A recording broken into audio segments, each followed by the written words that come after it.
ہم دنیا کے معاملے میں کس طرح مقابلہ ایک دوسرے سے کرتے ہیں۔ کسی کا کاروبار ہے، تجارت ہے، ہم چاہتے ہیں کہ ہمارا تجارت، ہمارا کاروبار اس سے زیادہ وسیع ہو۔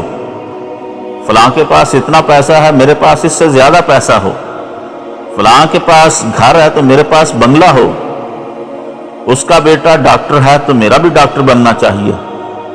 اس کا بیٹا انجینئر ہے تو میرا بھی انجینئر بننا چاہیے۔ لیکن کیا کبھی ہم نے یہ بھی مقابلہ کیا ہے کہ فلاں کا بیٹا نمازی ہے، میرا بیٹا بھی نمازی بنے؟ فلاں کا بیٹا قرآن پاک کا حافظ ہے، میرا بھی قرآن پاک کا حافظ بنے؟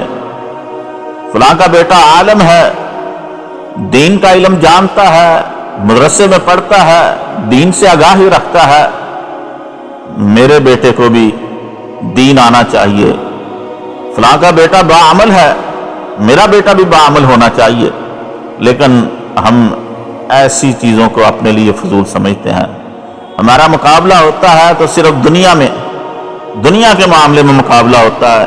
لیکن اللہ کے جو نیک بندے ہیں، جو رب کا بندہ ہے، وہ ہے نیک ہو، اسے نیکی کرنے کی ہے جستجو۔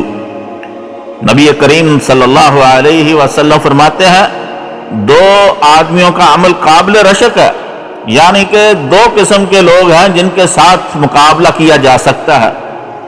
ایک وہ جسے اللہ تعالیٰ قرآن دے اور وہ اسے دن رات پڑھتا رہے، اور دوسرا وہ جسے اللہ تعالیٰ مال دے اور وہ اسے دن رات خرچ کرتا رہے۔ تو ایسے بندوں کے ساتھ مقابلہ کرنا چاہیے کہ میں اس سے بڑھ کر کے اللہ کے راستے میں خرچ کرنے والا بنوں۔ میں یہ 2 پارے کی تلاوت کرتا ہے، میں اس سے زیادہ جو ہے تلاوت کروں۔